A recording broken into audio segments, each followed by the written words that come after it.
ચાલો નમસ્કાર નમસ્કાર નમસ્કાર નમસ્કાર વિદ્યાર્થી મિત્રો, ફરી એક વખત સ્વાગત છે આપ સર્વેનો આપ સૌની મનપસંદ YouTube ચેનલ કેમિસ્ટ્રી બાય નિમેશ સર ઉપર. અને વિદ્યાર્થી મિત્રો, તમારી આવનારી બોર્ડ એક્ઝામ ની અંદર પછી એ સાયન્સ હોય, કોમર્સ હોય કે આર્ટ્સ હોય, ફરી એક વખત ધૂમ મચાવવા માટે દર વર્ષની જેમ આ વર્ષે પણ આપણી સાથે જોડાઈ ચૂક્યા છે ધર્મેશ સર, જે તમને આપણી આ YouTube ચેનલ ની અંદર સાયન્સ, કોમર્સ કે આર્ટ્સ દરેક બ્રાન્ચની અંદર વિદ્યાર્થીઓ કોમ્પ્યુટરની સંપૂર્ણ તૈયારી કરાવવાના છે. તો વિદ્યાર્થીઓ આગળની માહિતી સર તમને આપશે. ઘણા બધા વિદ્યાર્થીઓ ઓલરેડી સરથી પરિચિત છે જ, અને આપણી ચેનલ ઉપર પણ તમે જુઓ તો છેલ્લા દરેક વર્ષોથી એક જ ફેકલ્ટી અને ધર્મેશ સર જ દર વર્ષે કોમ્પ્યુટર કરાવે છે. એટલે ઘણા બધા વિદ્યાર્થીઓ ઓલરેડી જૂના વર્ષોના વિડીયો પણ અત્યારે જોવાનું શરૂ કરી દીધું છે. ઓલરેડી તમે સરને ઓળખો જ છો, બરાબર. અને સરનો એક્સપિરિયન્સ જ એટલો છે કે મારે કઈ કહેવાની જરૂર પડતી જ નથી, બરાબર છે. વિદ્યાર્થીઓ બધા જાણે છે, બરાબર ને. ચાલો તો આગળની માહિતી સર તમને આપશે. અને આ સેશનો જે કઈ પણ આપણી ચેનલ પર આવવાના છે એ ગુજરાતી અને ઇંગ્લિશ બંને મીડિયમ માટેની કોમ્પ્યુટરની તૈયારી થવાની છે. તો ફટાફટ વિડીયોને અત્યારે જ લાઈક કરી, ચેનલને સબસ્ક્રાઇબ કરી, ઓલ નોટિફિકેશન ઓન કરી દો. અને વિડીયોના ડિસ્ક્રિપ્શન બોક્સ અંદર આપણા WhatsApp, Telegram, Instagram અને Facebook આઈડી ની લિંક આપી છે, એની અંદર પણ જોડાઈ જાઓ અને પ્લે સ્ટોર માંથી chemistry by Nimesh sir application download કરી તમારો મોબાઈલ નંબર એન્ટર કરી ફ્રી પેપર ફોર્ડ સિરીઝ આપણે જે લોન્ચ કરી છે એની અંદર એનરોલ પણ કરી લો. ચાલો આગળની માહિતી હવે સર તમને આપશે એમના રિલેટેડ, અને આપણે આ સેશનની આગળ કન્ટિન્યુ શરૂઆત કરીશું. ઓકે સરનો તો પહેલા આપણે આભાર માની લઈએ, કેમ કે દર વર્ષે એક જ ખાલી મારે મેસેજ કરવો પડે, કોલ કરવાની જરૂર નથી પડતી, બરાબર. સાહેબને ખાલી મારે, જો કે સાહેબ એમની રીતે રેડી જ હોય, મારે ખાલી સાહેબને એ કહેવાનું કે સાહેબ હવે આપણે ક્યારથી શરૂઆત કરવી છે અને કેટલા લેક્ચરો મૂકીએ કે જેથી આખો સિલેબસ એકદમ વ્યવસ્થિત રીતે વિદ્યાર્થીઓને કવર કરાવી શકાય, કે જેની મદદથી બોર્ડ પરીક્ષા અંદર વિદ્યાર્થી પૂરામાં પૂરા માર્ક્સ લાવી શકે, ભલે આખું વર્ષ કઈ તૈયારી કરી હોય કે ન કરી હોય, બરાબર. એટલે સર આખું શેડ્યુલ બનાવીને મને આપી દે અને પછી એ પ્રમાણે આખું ફોલો કરતા હોઈએ છે, બરાબર ને. તો આ વર્ષે પણ આપણે ફરી ધૂમ મચાવવાની છે. હવે સર વધારે તમને આગળ માહિતી આપશે. Okay, welcome. આપણે ફરી એક વખત કેમિસ્ટ્રી બાય નિમેશ સરની યુટ્યુબ ચેનલમાં ભેગા થયા છે. મારો પરિચય તમને આપવાની કોઈ જરૂર લાગતી નથી, કારણ કે ઘણા બધા વિદ્યાર્થીઓ નામથી જ પરિચિત થઈ ગયા છે. પણ ખાસ તો મારે એ કહેવાનું કે નિમેશ સર જે દર વર્ષે એમની જે ફેકલ્ટીની ટીમને સારી રીતે જોડી રાખે છે એ માટે સરને ખરેખર થેન્ક યુ. કારણ કે ટીમ સારી હશે ને તો જ વિજય થવાય. જેમ આપણે ઇન્ડિયા ન્યુઝીલેન્ડમાં આપણે જોયું છે તેમ ટીમ સારી હોય તો સારામાં સારું આપણે રિઝલ્ટ મેળવી શકીએ. તો વધારે વિશેષ વાત નથી કરવી, આપણે ખાસ મેઇન ટોપિક પર આવીએ જે આ વર્ષની શરૂઆતમાં આપણે ખૂબ ઉપયોગી થવાના છે. ખાસ તો તમને એ કહેવાનું કે આપણી પાસે પૂરતો સમય છે. આજે 27 તારીખ છે, ઘણી બધી વસ્તુ આપણી પાસે બાકી છે. એક મહિનાની અંદર આપણે પૂરેપૂરું કોમ્પ્યુટર સબ્જેક્ટને ક્લિયર કરીશું. અને સાહેબ આ વસ્તુ ત્યારે વિદ્યાર્થીઓ શક્ય છે કે જ્યારે આપણી સાથે વર્ષોના અનુભવી એક્સપિરિયન્સ શિક્ષકોની ટીમ હોય. ઘણીવાર એવું બને કે સાહેબ કોઈ પણ વિષય હોય, આપણે જેવી રીતે વર્ષની શરૂઆતમાં વાંચીએ એવી જ રીતે પરીક્ષાના આગળના દિવસે જો આપણે વાંચવા બેસીએ તો ક્યારે સિલેબસ આપણો પૂરો ન થાય, બરાબર. એટલે એના માટે પ્રોપર આયોજન, પ્રોપર સ્ટ્રેટેજી, કઈ જગ્યાએથી સવાલો પૂછાય, ખૂણા ખાંચકામાંથી ક્યાંથી ગોતીને એમસીક્યુ પૂછે, એ વર્ષોનો નિચોડ, વર્ષોનો એક્સપિરિયન્સ એમને છે. ત્યારે અમે તમને ગેરંટી આપી શકીએ છીએ કે તમે પણ તમારી એક્ઝામમાં પૂરા માર્ક્સ મેળવશો જો આ સિરીઝને 100% ફોલો કરશો તો, બરાબર ને. ચાલો સાહેબ આગળ કન્ટિન્યુ કરીએ આપણે. ઓકે, તો આપણે ખાસ ઉપર તમે ટાઇટલ વાંચ્યું જ હશે કે વિદ્યાર્થીઓ કોમ્પ્યુટર સબ્જેક્ટમાં 100 માંથી 100 મેળવવા છે. આમાંથી ઘણા બધા વિદ્યાર્થીઓને એવો પ્રશ્ન થતો હશે કે 100 માંથી 100 એ પણ કોમ્પ્યુટરમાં. આપણા આગળના ભૂતપૂર્વ વિદ્યાર્થીઓના રિઝલ્ટ આવ્યા જ છે, અને એ પણ આખું વર્ષ એને કોઈ પ્રિપેરેશન ન કરી હોય પણ છેલ્લા એક મહિનામાં કોમ્પ્યુટર સબ્જેક્ટના મારા વિડીયો જોઈ લીધા હોય તો એ વિદ્યાર્થી 90 અપ તો ગેરંટી આપીને લઈ આવે છે. અને બીજો મોટામાં મોટો પ્લસ પોઈન્ટ એ છે કે આપણે જે તૈયારી કરાવીએ છીએ કેમિસ્ટ્રી બાય નિમેશ સરની યુટ્યુબ ચેનલ દ્વારા, એ ક્વેશ્ચન બોર્ડમાં પૂછાય છે અને પૂછાય છે.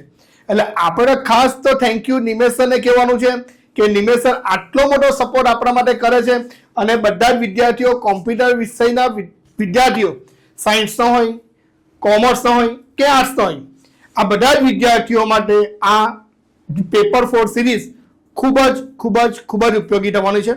નામનો તો પરિચય મારે આપવાની કોઈ જરૂર છે નહીં, પણ તે જરા બી તમે નામ વાંચી જ લીધું હશે. ઓકે, તો 100 માંથી 100 ગુણ મેળવવા હોય તો શું કરવું? સૌથી મોટો પ્રશ્ન આપણને આ નડે છે. વિદ્યાર્થીઓ કોમ્પ્યુટર વિષયમાં આ વર્ષે જે પણ વિદ્યાર્થીઓ પરીક્ષા આપવાના છે એ દરેક વિદ્યાર્થીઓ માટે જેકપોટ છે. શું છે? જેકપોટ. કેમ જેકપોટ?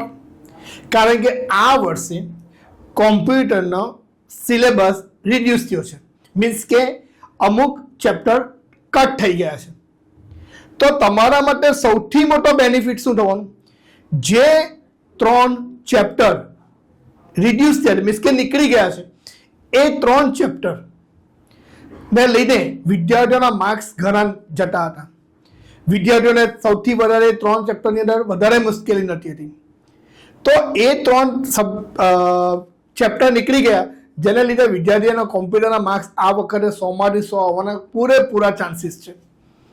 કારણ કે કેવી રીતે તૈયારી કરવી, શું કરવું, એ બધાનું એક આયોજન તમને આપું છું. તો એક વસ્તુ ખાસ રાખજો કે આપણે 100 માંથી 100 ગુણ મેળવવાના છે. તો આપણે લેટ્સ ટ્રાય કરીએ, શરૂઆત કરીએ કેવી રીતે કરવાનું છે. તો સૌથી પહેલું આ એક વસ્તુ બ્લુપ્રિન્ટ મારે તમને દર્શાવવાની હતી. બ્લુપ્રિન્ટ એટલા માટે દર્શાવું છું કે તમે જુઓ ચેપ્ટર 1 કમ્પોઝરનો ઉપયોગ કરી HTML ફોર્મની રચના. દર વર્ષે ગયા વર્ષ સુધી આ ચેપ્ટરમાંથી 7 કે 8 MCQ નીકળતા હતા, જ્યારે આ વર્ષે 10 MCQ નીકળવાના છે. અને 10 MCQ હું તમને એટલા કમ્પ્લીટ કરાવી દઈશ કે એ જ કરી જજો. એની બહારનો બોર્ડમાં સવાલ નહીં આવે. ફૂલ્લી ઓથેન્ટિક સેન્ટેન્સ હું બોલું છું, ઓનલાઈન છું, પણ આ વાક્યને પૂરેપૂરું નોટ કરજો. હું જેટલું કરાવું છું એ જ ક્વેશ્ચન તમારે ખાસ કરીને જવાના રહેશે. ચેપ્ટર 2 CSS અને જાવાસ્ક્રિપ્ટ. બીજા મિત્રો CSS અને જાવાસ્ક્રિપ્ટમાં થોડો ઘણો પ્રશ્ન રહે છે જાવાસ્ક્રિપ્ટમાં, કારણ કે જાવાસ્ક્રિપ્ટમાં વિદ્યાર્થીઓને કન્ફ્યુઝન વધારે થાય છે. પણ એમાં આ વર્ષે કેટલા MCQ નીકળવાના છે? 12. ગયા વર્ષની બ્લુપ્રિન્ટ પ્રમાણે હતા 10. એટલે આ વર્ષે 2 ક્વેશ્ચન થોડાક વધારે એડ થયા, કારણ કે પેલા આગળના 3 ચેપ્ટર કટ થયા છે માટે. ચેપ્ટર 3 કમ્પોઝરની મદદ વડે વેબસાઇટ બનાવવી. કમ્પોઝરની મદદ વડે વેબસાઇટ બનાવી તો વિદ્યાર્થી મિત્રો એમાંથી કેટલા MCQ નીકળે છે? 10. જે વિદ્યાર્થીએ જેને આખું વર્ષ કશું જ નથી કર્યું, જેને એમ જ થાય કે મારે જય જલારામ કે કંઈ પણ અબકડ કે કોઈ પણ સેન્ટેન્સ બોલીને ભગવાનના નામે MCQ ટીક કરવા છે, એવા વિદ્યાર્થીઓ બી ખાલી 3-4 ચેપ્ટર કરી જશે ને તો પણ 33 તો આવી જ જશે. આરામથી 33 માર્ક લાવી શકશે. પણ એને કઈ રીતે તૈયારી કરવાની છે એ હું તમને આખું સમજાવું છું. દર વર્ષની જેમ આપણે પહેલી શરૂઆત આ હિસાબે જ કરીએ છીએ કે પહેલા આખું બ્લુપ્રિન્ટ આવે છે. બ્લુપ્રિન્ટ આવ્યા પછી MCQ કેવી રીતે લખવાની એ સિસ્ટમ આયોજન આપી દઉં છું. અને આપણી જે એક્ઝામનો શેડ્યુલ છે એ એક્ઝામના શેડ્યુલમાં કેવી રીતે રીડિંગ કરવાનું છે એનું તમને પરફેક્ટ સચોટ આયોજન આપી દઉં છું. તો વિદ્યાર્થી મિત્રો આ વિડીયોને ખાસ જોજો અને max to max all over ગુજરાતના વિદ્યાર્થીઓને શેર કરજો. ઘણા વિદ્યાર્થીઓના કોલ મેસેજ મને પર્સનલી આવે છે, ઘણા બધા વિદ્યાર્થીઓના મેસેજ નિમેશ સર પર જાય છે. પણ ખાસ આ વિડીયોને લાઈક કરીને મેક્સ ટુ મેક્સ શેર કરજો અને ચેનલને સબસ્ક્રાઇબ કરજો. ચેપ્ટર 4 ઈ કોમર્સનો પરિચય, કેટલા માર્ક્સના MCQ છે? 10. ચેપ્ટર 5 ઈ કોમર્સ એમ કોમર્સનો પરિચય, એમાંથી નીકળશે કેટલા માર્ક્સના MCQ? 12 માર્ક્સના. કેટલા માર્ક્સના નીકળશે? 12 માર્ક. ચેપ્ટર 2 અને ચેપ્ટર 5 એમાંથી 12 માર્ક્સ, બાકી બધામાંથી 10. ઓબ્જેક્ટ આધારિત જો મેઇન પિક્ચર જે શરૂ થાય છે ને, કોમ્પ્યુટર વિષયનું જે મેઇન પિક્ચર શરૂ થાય છે ચેપ્ટર 6 થી. ચેપ્ટર 6, ચેપ્ટર 7, ચેપ્ટર 8, ચેપ્ટર 9, આમાંથી 40 MCQ નીકળે છે. હવે 40 MCQ નીકળે એટલે સૌથી વધારે કન્ફ્યુઝન આપણને એ થાય કે 40 MCQ માંથી આપણે કેટલા આવશે? કારણ કે ગભરાવાની વાત નથી, પણ વિદ્યાર્થીઓને સૌથી જો મોટો માર પડતો હોય તો ચેપ્ટર 7 અને 8માં. કારણ કે ચેપ્ટર 7 અને ચેપ્ટર 8, ચેપ્ટર 7 30 પેજીસ શું છે ને ચેપ્ટર 8 24 પેજીસ શું છે, એટલે બે ચેપ્ટર ભેગા કરીને 54 પેજીસ થાય 100માંથી. વિચાર કરજો કે આટલા બધા પેજીસમાંથી તમને 20 જ MCQ નીકળે છે.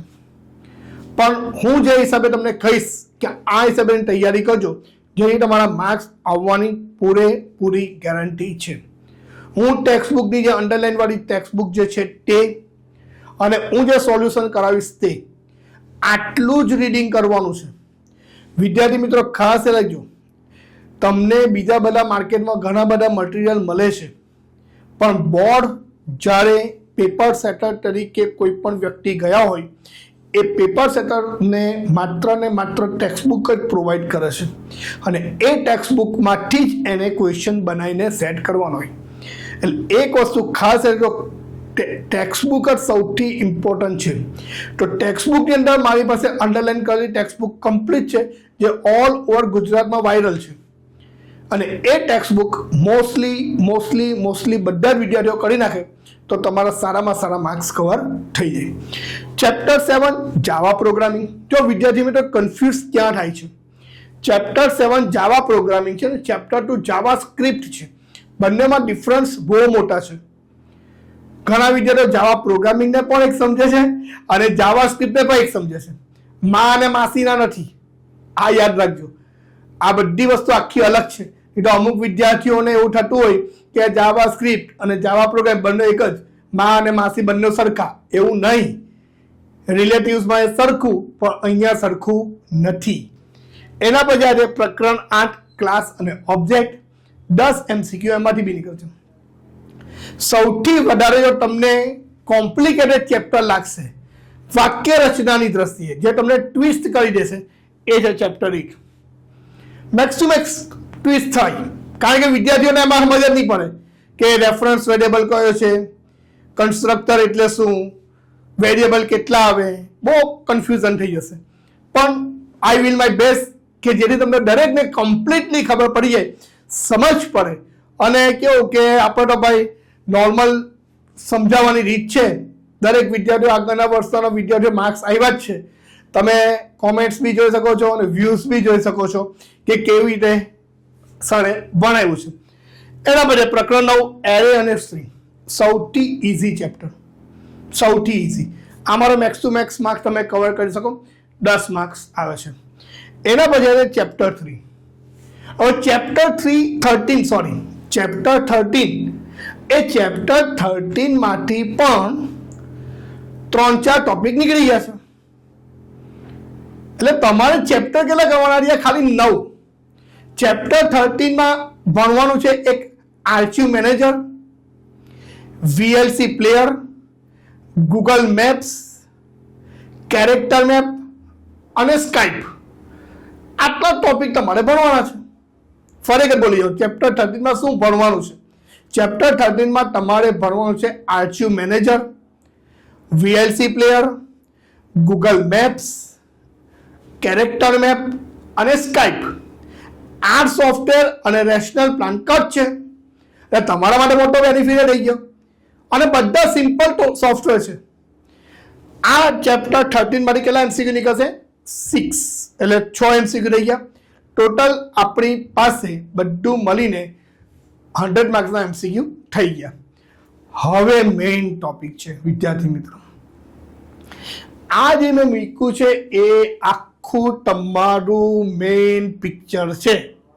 મેઇન પિક્ચર એટલે આપણે લડવાનું છે ક્યાંથી ચાલુ થવાનું છે જોઈ લો. કઈ તારીખથી છે? 26 તારીખ. 26 તારીખથી તમારું લડવાનું ચાલુ થશે. 1 મહિનો કોન્સ્ટન્ટ એન્ડ કન્ટેન્ટ સાથે તમે એકદમ પરફેક્ટ પ્લાનિંગ સાથે જો કામ કરશો ને તો તમારું રિઝલ્ટ આવશે જ, મને વિશ્વાસ. પછી સાયન્સનો વિદ્યાર્થી હોય, કોમર્સનો હોય કે આર્ટ્સ હોય, કોમ્પ્યુટર વિષયમાં મારા વિડીયો જોઈ જશો એટલે એકદમ જેને કોમ્પ્યુટર વિષયમાં આખું વર્ષ કશું કર્યું જ નથી એ પણ એટલીસ્ટ 60 હપ્તો લઈ આવે છે. અને જે રેન્કર છે કમ્પ્લીટલી ફોલોઅપ કરશે મારી ચેનલના ક્વેશ્ચનને 100 આઉટ ઓફ 100 ની ગેરંટી આપું છું. આવશે જ, પણ તમારે પ્રિપેરેશન કરવી પડે. એટલું યાદ રાખજો, ઓલવેઝ સાહેબ તમને રસ્તો બતાવશે, ચાલવાનું તમારે છે. ઓકે, તો જુઓ, સાયન્સ વાળા માટે તમને ખબર છે સિસ્ટમ 26 તારીખે ફિઝિક્સ છે, 28 તારીખે કેમેસ્ટ્રી છે, 16/3 બાયોલોજી, પેલું જે હોળીની રજાને લીધે પ્રોબ્લેમ થયો છે તે, પછી 6/3 છે ઇંગ્લિશ, 9/3 છે મેથ્સ. હવે વિદ્યાર્થીઓ જુઓ, 9 તારીખે સાયન્સ વાળા વિદ્યાર્થીઓ માટે આ ખાસ સમજવા જેવી બાબત છે. 9 તારીખે જેવું તમે મેથ્સનું પેપર તમે આપીને આવ્યા, 6:30 વાગે તમે ફ્રી થઈ ગયા. જેવા 6:30 વાગે તમે ફ્રી થાવ છો, 6:30 થી 8:30 કશું જ નહીં કરવાનું. સાયન્સ વાળા વિદ્યાર્થીઓ માટેની આ ટિપ્સ છે. 6:30 થી 8:30 સુધી કશું જ નથી કરવાનું. તમે ડિનર લઈ લો.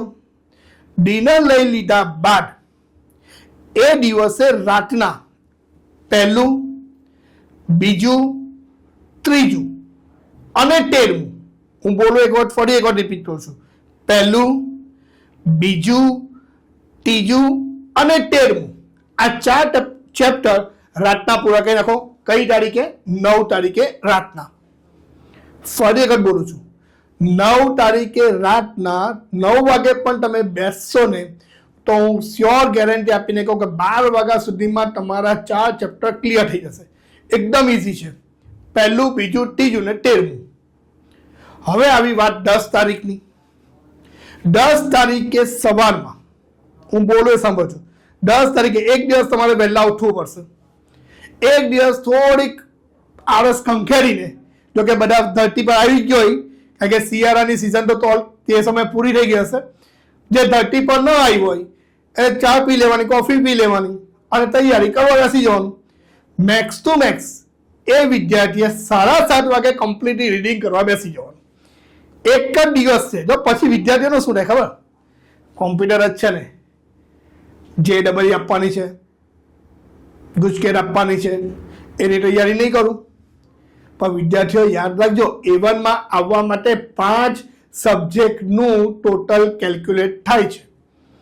આ ખાસ યાદ રાખજો. સાયન્સ વાળા વિદ્યાર્થીઓ માટેની વાત છે, કોમર્સ વાળા વિદ્યાર્થીઓને પછી હું સમજાવું છું. સાયન્સ વાળા વિદ્યાર્થીઓ ખાસ રાખજો, JEE ઇમ્પોર્ટન્ટ છે, નીટ ઇમ્પોર્ટન્ટ છે, ગુજકેટ ઇમ્પોર્ટન્ટ છે. પણ તમારા કોમ્પ્યુટર વિષયમાં જો તમે ફેલ થયા તો એ તમારી માર્કશીટ ક્યાં કામ લાગવાની?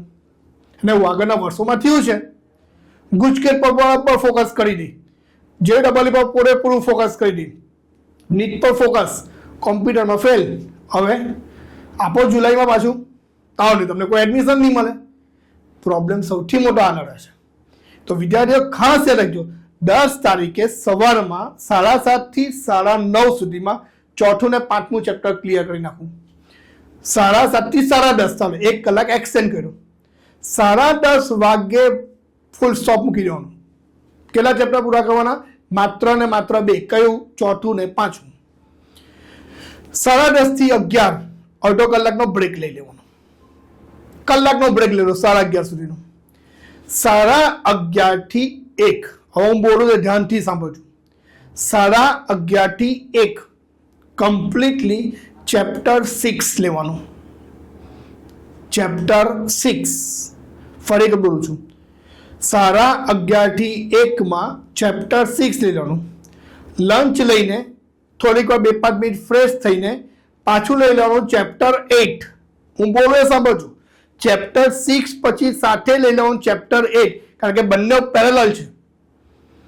ચેપ્ટર 6 અને ચેપ્ટર 8 પેરેલલ છે. અને 1 વાગે ચેપ્ટર 6 પૂરું થાય છે તો અડધો કલાક તમે બ્રેક લઈને પાછા 2 વાગે બેસી જાઓ તો 2 થી 4 માં 8મું ચેપ્ટર પૂરું કરો. 4 વાગે ચા પી લો, ફ્રેશ થઈ જાઓ, અડધો કલાકનો બ્રેક લઈ લો, 5 વાગે પાછા બેસી જાઓ ચેપ્ટર 7 કરવા માટે. ક્લિયર? ચેપ્ટર 7 તમારું ક્લિયર થઈ જાય એ 2 કલાક માંગશે. 5 થી 7, 7 વાગ્યા પછી થોડું 2 કલાકનો બ્રેક લઈ લો. કેટલા કલાકનો? 2 કલાકનો બ્રેક. 2 કલાકના બ્રેક લીધા પછી 9 વાગે પાછું 9મું ચેપ્ટર લઈ લો. આ આખો કન્સેપ્ટ તમારા મગજમાં બેઠો જ હશે કે 9 તારીખે શું રીડ કરવું છે, 10 તારીખે શું રીડ કરવું છે. હવે આવ્યું ફાઇનલ ડિસિઝન. 11 તારીખે કોમ્પ્યુટરનું પેપર છે, પણ પેપર આપવા જવાનું છે. 3:30 વાગ્યાનો ટાઈમ છે, આપણે 2 વાગ્યા સુધી કમ્પ્લીટ. સવારમાં પાછું તે દિવસે 11 તારીખે સવારમાં પાછું વહેલા ઉઠી જાઉં. એક જ દિવસ પાછું તમને તમે એક દિવસ કરીને 2 દિવસ વહેલા ઉઠાડી દીધા, એવું નથી. 2 દિવસ વહેલા ઉઠીને પછી તો તમારે જલસા જ છે. તો 11 તારીખે સવારમાં પાછા 7 વાગે ઉઠી જાઉં. 7 થી 10 કમ્પ્લીટલી પહેલું, બીજું, ત્રીજું, ચોથું, 5મું ને 13મું ક્લિયર કરી નાખો. 7 થી 10 પહેલું, બીજું, ત્રીજું, ચોથું, 5મું ને 13મું ક્લિયર થઈ ગયું. કારણ કે હવે તો તમારે હાઇલાઇટર મારવાની છે ને. 10 થી 11નો બ્રેક લઈ લો. 11 થી 1 11 થી 1 7મું, 6ઠું, 7મું, 8મું ને 9મું લઈ લો. 6ઠું, 7મું, 8મું ને 9મું લઈ લો. એ એટલા માટે પાછળ લેવાનું કહું કારણ કે તરત જ તમારે બોર્ડની એક્ઝામ આપવા જવાનું છે. 1 વાગ્યા પછી કશું નથી કરવાનું. વધુમાં વધુ 1:30, વધુમાં વધુ 1:30 પછી તમારે કશું નહીં કરવાનું. પછી શાંતિથી કોઈ સારા મ્યુઝિક સોંગ સાંભળીને જવાના. પછી અરિજીત સિંગને નહીં સાંભળો ને, બધા અમુક તો અરિજીત સિંગ સાંભળીને જાય એટલે પેલું કહું બેસરામાં બેઠેલો હોય ને તેના જેવી ફિલિંગ આવે. એવું નહીં, કોઈ ખારા મસ્ત સોંગ રિલેક્સ મૂવ થઈ જાય ને એવા મસ્ત ગીત સાંભળવાના. બરાબર, અડધો કલાક સોંગ આપી જવાનું, પછી એક્ઝામ આપવા જવાનું. એટલે તમારું માઇન્ડ કમ્પ્લીટ ફ્રેશ રહે. કારણ કે આપણે 100 MCQ લખવાના છે મિત્રો. 100 MCQ, 100 MCQ એટલે ખ્યાલ આવે છે 100 મિનિટ તમારે માઇન્ડને સ્ટેબલ રાખવાનું છે. અને પેટર્ન કેવી રીતે લખવાની તે બી હું તમે થોડી કલાકમાં સમજાવેલો. કોમર્સ વાળાને સમજાવીને કોમર્સ વાળા વિદ્યાર્થીઓ શું છે એ લોકોના માટે તો ભગવાને કંઈક સારું કંઈક બનાવ્યું લાગે છે કે એવા સમયે ટાઈમ ટેબલ બનાવતા હશે બોર્ડનું કોમર્સ વાળા માટે કે એ લોકોને જેકપોટ જ હોય દર વર્ષે. કેમ જુઓ, 26 તારીખે ઇકો, 28 તારીખે ઓસી, 18 તારીખે એકાઉન્ટ, 7 તારીખે ઇંગ્લિશ, 9 તારીખે સ્ટેટ, 10 તારીખે ગુજરાતી, 14 તારીખે કોમ્પ્યુટર. 10 તારીખે ગુજરાતીનું પેપર પૂરું કર્યું તો 10 તારીખે રાતના કશું નહીં કરવાનું, હોઈ જાઓ શાંતિથી 10 વાગે. 11 તારીખે સવારમાં વહેલા ઉઠી જવાનું. 11 તારીખે આખા દિવસમાં પહેલો, બીજો, ત્રીજો ને 13મો પાઠ ક્લિયર કરવાનો. કેટલો સારું એ લોકોને. 11 તારીખે કેટલા પાઠ પૂરા કરવાના? પહેલો, બીજો, ત્રીજો ને 13મો. 12 તારીખે શું કરવાનું? 6ઠ્ઠો, 7મો, 8મો ને 9મો. 12 તારીખે શું કરવાનું? 6ઠ્ઠો, 7મો, 8મો ને 9મો. 13 તારીખે કયો કરવાનો? 4થો ને 5મો. ક્લિયર? હવે 13 તારીખે 12 વાગ્યા પછી પાછી આખી ચોપડી પકડી લેવાની, પાછું બધું રિવાઇન્ડ કરી દેવાનું. એમાં પહેલો બપોર પછી 5 વાગ્યા પછી બેસો 13 તારીખે પહેલો, બીજો, ત્રીજો, ચોથો, 5મો અને 13મો પૂરો કરી નાખો. અને 14 તારીખે સવારમાં 6, 7, 8, 9 ને ક્લિયર કરો. અને કોમર્સ વાળો 100 રમતા રમતા લઈ આવે એવું એટલો મસ્ત ટાઈમ મળેલો છે. પણ પછી અમુકને કેવું હોય ખબર, કોમ્પ્યુટર વિષય છે ને છેલ્લું પેપર છે ને થઈ જશે, એવું ન હોય બેટા. છેલ્લો પીરિયડ જ બહુ ઇમ્પોર્ટન્ટ હોય. ઘરે જવાની ઉતાવળ આપણને ખબર હોય, પણ છેલ્લા પીરિયડમાં પેલું ખબર ને શેરડીના રસના કૂચો હોય ને તો પહેલો શેરડીનો રસ જેટલો મીઠો નહીં નીકળે ને તેટલો છેલ્લો જે કસ કરીને નીકળે ને તે રસ મીઠો હોય. એટલે આપણો છેલ્લો સબ્જેક્ટ છે એક્ઝામનો તો એ જ ઇમ્પોર્ટન્ટ છે. કારણ કે એમાં જો પેપર કોમ્પ્લિકેટેડ નીકળી ગયું અને તમે 4 દિવસ મહેનત નહીં કરી ને સાયન્સ વાળાએ 2 દિવસ મહેનત નહીં કરી તો તમારે આગળનું બધી પરીક્ષાનું પરિણામ 0 થઈ જાય. એટલે છેલ્લામાં ખાસ ધ્યાન રાખવાનું. ઓકે, છેલ્લો ટોપિક આપણે લઈ લઈએ. હવે આ કોમ્પ્યુટર સબ્જેક્ટનું મહત્વ શું છે, કોમ્પ્યુટર વિષયનું કામ શું. આફ્ટર 12th પછી સાયન્સનો વિદ્યાર્થી હોય કે કોમર્સનો વિદ્યાર્થી હોય કે આર્ટ્સનો વિદ્યાર્થી હોય, ઘણા વિદ્યાર્થીઓ સાયન્સ પછી એમ વિચારતા કે શું કામ લાગે. પણ એ રાખજો કે બીટેક કરવાના છો, એન્જિનિયરિંગ કરવાના છો સાયન્સવાળા વિદ્યાર્થીઓ, તો એના માટે AI, machine learning, computer science, computer engineering, IT આ બધા માટે બહુ ઇમ્પોર્ટન્ટ છે. બાયોલોજીના વિદ્યાર્થીઓ કોમ્પ્યુટર વિષયની અંદર બહુ રિલેક્સ રહી. ચાલો અમારે ક્યાં કોમ્પ્યુટરે લેવા દેવા છે, અમારે ક્યાં કંઈ દૂર ઉઠીને એમાં લડવા જવાનું છે. બાયોલોજીવાળા વિદ્યાર્થીઓને એવું હે કોમ્પ્યુટર વિશે તો કેવો પેલો ખબર સાવકીમાંનો છોકરો હોય ને એના જેવું લાગે બાયોલોજીવાળા વિદ્યાર્થીઓને. પણ મિત્રો જેટલું ફિઝિક્સ, કેમેસ્ટ્રી અને બાયોલોજી ઇમ્પોર્ટન્ટ છે ને તેટલું કોમ્પ્યુટર બી ઇમ્પોર્ટન્ટ છે. કારણ કે કશે તમને નંબર ન લાગે તો છેલ્લે તમે આઈટી ફિલ્ડમાં પણ એન્ટર થઈને સારા માર્ક કવર કરી શકો. પછી તો જેવી તમારી ઈચ્છા, જેઠાલાલના બાઘો બોલે છે જૈસે જિસકી સોચ એમ. તો મેરિટમાં કેલ્ક્યુલેટ થશે કોમર્સવાળા વિદ્યાર્થીઓ, કારણ કે કોમર્સવાળા વિદ્યાર્થીઓને 750નું ટોટલ આવશે. 750, 700 માર્ક થિયરીના ઓલ સબ્જેક્ટ અને 50 માર્ક્સ પ્રેક્ટિકલના જે લેવાય છે તે કેલ્ક્યુલેટ થાય છે. બીસીએ સ્ટુડન્ટ માટે કોમ્પ્યુટર સબ્જેક્ટ બહુ ઇમ્પોર્ટન્ટ છે. ઇવન સાયન્સવાળા વિદ્યાર્થીઓ બી બીસીએ કરે છે. અને બીજી વસ્તુ જે કોમર્સવાળા છે કે સાયન્સવાળા છે કે જે આર્ટ્સવાળા છે, આફ્ટર 12 પછી બીસીએ કરવાના હોય કે ન હોય, પણ ઇન ફ્યુચર જે વિદ્યાર્થીઓ ગવર્મેન્ટ જોબની તૈયારી કરવાના છે એ લોકોના માટે કોમ્પ્યુટર સબ્જેક્ટ બહુ જ ઇમ્પોર્ટન્ટ છે. કેમ કે જ્યારે તમારી માર્કશીટમાં કોમ્પ્યુટર સબ્જેક્ટ લખાઈને આવશે ને એ મોટામાં મોટો બેનિફિટ શું મળે કે તમારે CCCની એક્ઝામ આપવી નહીં પડે. આ કોમ્પ્યુટર સબ્જેક્ટ એટલે જ અમે 10મા ધોરણના વિદ્યાર્થીઓને પણ કહીએ છીએ કે 10મામાં ગમે તેવું હોય ને પણ કોમ્પ્યુટર સબ્જેક્ટ રાખવાનો ને રાખવાનો. કે 10મા ધોરણમાં બી જો કોમ્પ્યુટર સબ્જેક્ટ રાખ્યો હોય ને તો આફ્ટર 10th ઓર 12th પછી ગવર્મેન્ટ જોબની અંદર તમારે CCCની એક્ઝામ આપવાની થતી નથી, કારણ કે તમારી માર્કશીટમાં કોમ્પ્યુટર સબ્જેક્ટ લખાઈને આવ્યો હોય. એટલે 10th વાળા વિદ્યાર્થીઓ માટે બી આ નોટ ખાસ યાદ રાખજો, કારણ કે સબ્જેક્ટ સિલેક્શન આવે ઘણા બધા વિદ્યાર્થીઓ લઈ લે ચાલો હવે પીટી લઈ લે, ગ્રાઉન્ડ પર રમવા જવા મળે. કોમર્સવાળા વિદ્યાર્થીઓ કેએસપી લઈ લઉં. આ બધા સબ્જેક્ટ છે ને 1 વર્ષ માટે સારા લાગે, કેરિયર ઓરિએન્ટેડ નહીં સારા લાગે. ઓકે, એમએસસી આઈટીના વિદ્યાર્થીઓ માટે આ ઇમ્પોર્ટન્ટ છે. એન્જિનિયરિંગના વિદ્યાર્થીઓ માટે પણ કોમ્પ્યુટર સબ્જેક્ટનું ઇમ્પોર્ટન્સ એટલું જ છે. અને જે વિદ્યાર્થીઓ એબ્રોડ જવાના છે આફ્ટર 12 પછી માસ્ટર બેચલર કરવા માટે સોરી ત્યાં જવાનું હોય તો તમારે કોમ્પ્યુટર ફિલ્ડમાં જવાનું હોય ને તો કોમ્પ્યુટર ફિલ્ડમાં જવા માટે તમારી પાસે ટ્રાન્સક્રિપ્ટ માગે. એમાં કોમ્પ્યુટરની સરની સાઇન જોઈએ, કારણ કે એ ફિલ્ડના શિક્ષકની પાસે તમારું નોલેજ કેટલું છે એ વેરીફાઈડ થાય. આ બધું આઉટ ઓફ સિલેબસ વાત છે, પણ તમારા માટે જાણવા જેવી વસ્તુ છે કે આ બધી વસ્તુ પર ઇમ્પોર્ટન્ટ ધ્યાન રાખો. એકલી ચોપડી કામ નહીં લાગે, થોડી ઘણી વસ્તુ નોલેજ બી રાખો. ઓકે, એટલે આ એક વસ્તુ તમારે સમજવાની છે. હવે રહી MCQ લખવાની છેલ્લી રીત. MCQ કેવી રીતે લખવાના શોર્ટ એન્ડ સ્વીટમાં સમજાવી દઉં, એક એક્ઝામ્પલ આપીને સમજો. પછી આપણે પહેલા પાઠની શરૂઆત કરીએ, કારણ કે બહુ લાંબો સલાહ અપાઈ ગઈ છે. ઘણા બધા વિદ્યાર્થીઓને એમ થતું હોય કે સાહેબ સલાહ ન આપો, સહકાર આપો તો સારું, પણ મારે તમને સહકાર જ આપવાનો છે. પણ તમારો સહકાર મને મળવો જોઈએ, કારણ કે ચેનલને લાઈક કરવાની છે, સબસ્ક્રાઇબ કરવાની છે અને શેર તો મેક્સ ટુ મેક્સ કરવાની જ છે. ઓકે, હા, હવે MCQ કેવી રીતે લખવાના. માનો કે પ્રણાલી કરીને એક છોકરી છે. ઓકે, પ્રણાલી કરીને જે છોકરી છે તેની પાસે 10 MCQ આવ્યા છે. કેટલા MCQ? 10. પહેલા MCQમાં એ શ્યોર છે કે ચાલો પહેલા MCQમાં જવાબ સાચો છે ને, સાચો જ છે ને, આવડે જ છે. પહેલા MCQ ટીક કરી નાખો.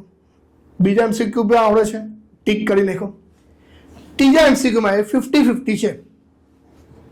ત્રીજા MCQમાં કેવી છે? 50-50. એને સ્કીપ કર્યો, એના અંદર કોઈ ચાલો થોડાક પછી શાંતિથી લખું. ચોથો સવાલ આવડતો નથી, સ્કીપ કર્યો.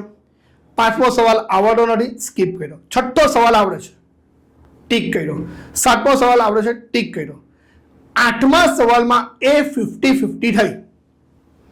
હવે પ્રણાલી 8મા MCQમાં જ્યારે 50-50 થઈ ને તો હું ડેમ શ્યોર સાથે કહું છું એ 8મા સવાલમાં રિસ્ક લઈ લેશે. કેમ રિસ્ક લેશે? કારણ કે એના મગજમાં શું ચાલતું હશે? 8મો સવાલ નહીં ચાલતો, એના મગજમાં ચાલતો હશે કહો ત્રીજો, ચોથો અને પાંચમો. આગળના 3 છોડ્યા છે, જો આ બી છોડી દેશ તો 4 ખોટા પડી જશે. એટલે એ શું કરશે? 8મા સવાલમાં રિસ્ક લઈ લેશે. 9મો સવાલ નથી આવતો તો બી એ રિસ્ક લેશે. વિદ્યાર્થી મિત્રો, આ ખાલી મેં 10 MCQની એક્ઝામ્પલ આપ્યું છે. તમારે એવા 100 MCQ લખવાના છે. હવે 100 MCQમાં તમારે 40 ખોટા પડે ને, ઈટા 60 પર આવી જાઓ.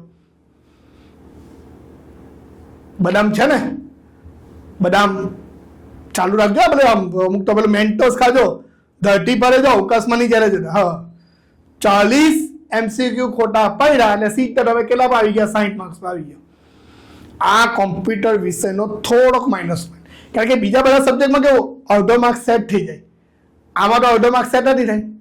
બીજા બધા સબ્જેક્ટમાં કેવું સવાલના અગેન્સ્ટમાં સવાલ આવે, કોમ્પ્યુટરમાં સવાલના અગેન્સ્ટમાં કશું નહીં આવે. સવાલ આવ્યો હોય MCQ લખો, 100 MCQ ફરજિયાત લખો. એટલે આ બધા પ્રોબ્લેમ નથી, આપણે બનાવ્યા છે. બાકી કોમ્પ્યુટર સબ્જેક્ટ જેટલો ઇઝી સબ્જેક્ટ કોઈ નથી. તમને એવું થાય કે સાહેબ તમે ભણાવો ને તમને એવું લાગે, બરાબર, તમને એવું થાય કે સાહેબ તમે 25 વાળી ભણાવતા છો એટલે તમે આવડી જાય, એવું નથી. ઇન્ટરેસ્ટ ઇમ્પોર્ટન્ટ છે. એટલે હું કાયમ એક વાક્ય બોલું કે કોઈ પણ દિવસ કોઈ પણ વિદ્યાર્થીને કોઈ પણ સબ્જેક્ટમાં પ્રોબ્લેમ હોતો જ નથી. કોઈ પણ દિવસ કોઈ પણ વિદ્યાર્થીને કોઈ પણ સબ્જેક્ટમાં પ્રોબ્લેમ હોતો જ નથી. પ્રોબ્લેમ હોય સ્ટેજ પર ઉભેલા વ્યક્તિ સાથે. એક એવું પીસ છે તે ઇમ્પોર્ટન્ટ છે. ઓકે, તો આઈ હોપ કે તમને મારા કન્સેપ્ટમાં ટોટલી ખબર પડી ગઈ હશે. અને આપણે હવે ચેપ્ટર 1ની શરૂઆત કરીશું. એ સાથે આ વિડીયો ખાસ જોજો. બધા જ વિદ્યાર્થીઓ, ગુજરાતના બધા જ વિદ્યાર્થીઓ આનો લાભ લે એ હિસાબે લાઈક કરજો, શેર કરજો અને સબસ્ક્રાઈબ તો ખાસ કરવાનું ભૂલતા નહીં. ઓકે, આપણે હવે ચેપ્ટર 1ની શરૂઆત કરીશું. ઓકે.